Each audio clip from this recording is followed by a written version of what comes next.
নমস্কার বন্ধুরা, আপনারা দেখছেন ভক্তি গল্প উইথ সোমা চ্যানেল।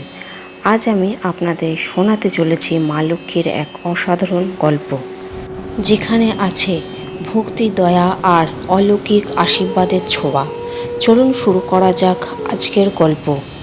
ভক্তি আর দয়ার দেবী মা লক্ষ্মীর অলৌকিক গল্প। একটি গ্রামে হরি ও তার স্ত্রী গৌরী বাস করত। তারা খুব গরিব ছিল, কিন্তু মনটা ছিল খুব পরিষ্কার। প্রতিদিন ভোরে গৌরী উঠেই ঘর পরিষ্কার করত, আলপনা দিত আর মা লক্ষ্মীর নাম জপ করত। গ্রামের অন্য লোকেরা বলতো, এত পুজো করে কি হবে, টাকা তো আসছে না। কিন্তু গৌরী হাসি মুখে বলতো, মা লক্ষ্মী শুধু টাকায় নয়, শান্তি আর ভালোবাসায় থাকেন। একদিন রাতে প্রবল বৃষ্টি শুরু হলো। সে সময় দরজায় কড়া নাড়ার শব্দ হলো। গৌরী দরজা খুলে দেখে এক ভেজা কাপড়ে জড়ানো অসহায় বৃদ্ধ দাঁড়িয়ে আছেন। বৃদ্ধা কাঁদতে কাঁদতে বললেন, মা, একটু আশ্রয় দেবে? গৌরী এক মুহূর্ত দেরি না করে তাকে ঘরে ঢুকিয়ে শুকনো কাপড় দিল, গরম ভাত খেতে দিল। নিজেরা না খেয়েই অতিথিকে আগে খাওয়ালো।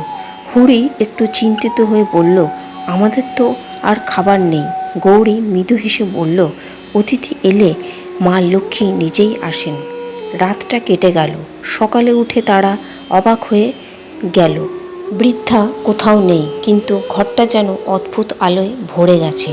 মেঝেতে একটি সোনার মুদ্রা আর একটি বার্তা লেখা, যেখানে দয়া, সেবা আর পবিত্রতা থাকে, সেখানেই আমি বাস করি। তারা বুঝতে পারল সেই বৃদ্ধা আর কেউ নন, স্বয়ং মা লক্ষ্মী। তারপর থেকে ধীরে ধীরে তাদের জীবনে সুখ সমৃদ্ধি আসতে লাগলো। শুধু টাকা নয়, তাদের ঘর ভরে উঠল শান্তি ও ভালোবাসায়। মা লক্ষ্মী শুধু ধন নয়, শান্তি ও সৌভাগ্যের দেবী।